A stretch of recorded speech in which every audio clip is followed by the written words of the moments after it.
and this is going to be on YouTube. And this is live, right? Yeah, it's going to be live. So he'll come in close for some close-up shots. Perfect. Single cam. Do we have the hand movements ready? Are the legs choreographed correctly? Are we there? Probably not. They probably aren't. But we're going to do it live. Right on the fly. Right here. Oh, we're going? Yeah, we're live that Oh, good. Well, guess what, everybody? Welcome to Blade Show 2023. I'm David C. Anderson coming at you from the Knafs booth with none other than Ben Petersen himself. How are you, Ben? So good, David. Good to see you, my friend. Good to see you as well. And we are here because of this knife right here. The new Lander 2, just announced yesterday from when this video is going live. Yes. So here's the thing about the Lander 2. We came out with the Lander 1 last year. And it wasn't the Lander 1. But they're based on space, right? So like Apollo 1, 2, 3, like they had to keep going to space. So 11 went to the moon. A lot of people don't know that we went to the moon a heap of times, right? Mm-hmm. Apollo 12 was sort of like the proof of concept that it could actually be done again. And that to me is what the Lander 2 is like, hey, let's do it again, but let's do it a little bit better. So S35V and steel, it's got a clutch lock. Kaiser is the OEM on it. It's a little bit bigger, so you can see 2.75 inch blade, 3 1/4 on this guy. And it's got all that same like simple DNA, so the scales are open source. The still has the fast swap thing going on. Yeah, still has a fast swap. The one difference there is you do have to undo the pivot, but the whole knife doesn't fall apart because it is a crossbar lock, a clutch lock. So it doesn't fall apart in your hand, so you can just swap them easy, and anybody can do whatever they want with it. That's the fun part about the Lander, is people have had, it's like a blank canvas. It's so stinking simple, and then people go crazy with it and they make stuff. Yeah. So I love that part of it because like so many people are more talented at making like interesting scales than I am.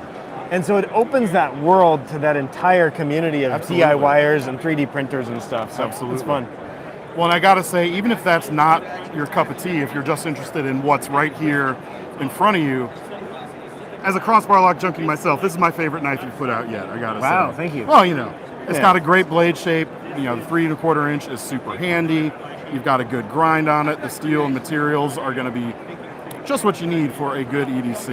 Yeah. Got your deep carry clip there, which is inset with flush mounted screws and reversible, of course. Yeah, it's got all the right things. And there is some jimping right here, and we were looking at that earlier, and I started doing this. You guys know I'm not a good front flipper, and Ben's like, what are you doing, David? So these are prototypes too, which to me is fun because I get to get user feedback, and then I will take all of that user feedback from the show, and I'll take it to Kaiser and be like, hey, can we change this a little bit? Like the form factor is all here. Yeah. The details need a little bit of tuning, and that's part of the design process to me is not just like taking the first prototype and like going. It's saying, how do we make this better? How do we get it, like, how do we tune it to where people are super stoked about it? So I'm glad you like it. It is. It's got kind of the same, even though it's not as wide as the Banter, it's got kind of a similar character, I'd say, in hand. Yes. Not just visually, obviously there's similar cues, but it's not a huge handle, but man, all 4 of my fingers are on there, no problem. You've got a super solid grip on it, and yet it's not something that's going to be too much in the pocket. Yeah. It's just going to work.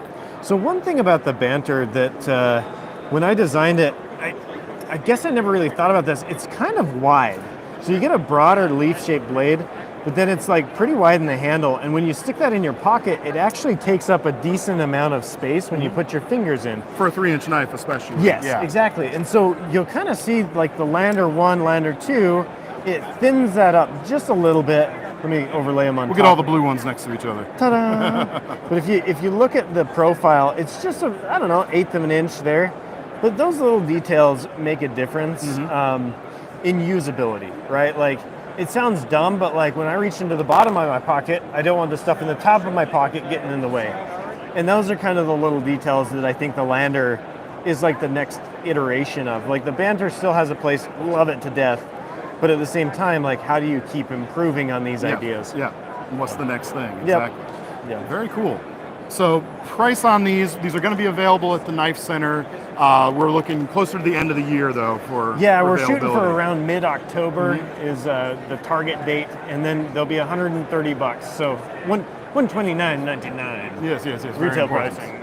Very important. So it's it's a fun project, and yeah, we're getting them out as quick as we can, but we're still in the initial Sure. first prototype, make changes, and go from there. But should probably be buttoned down pretty soon here at this Yep, point. Yeah, exactly. Very cool. So, Awesome. Well, Ben, thank you very David, much as always, for my friend. showing us this Thank knife. you. Congrats on all the success, of course. Oh, you it's guys wild. you guys are growing fast, Thanks. and we're happy to be watching it. It's Thanks, really David. cool. Appreciate you. All right, guys, keep sticking around for more Blade Show coverage. Hey, you didn't say what is up, guys. I didn't. Do you want me to? No, it's fine. Okay. I love it. You start.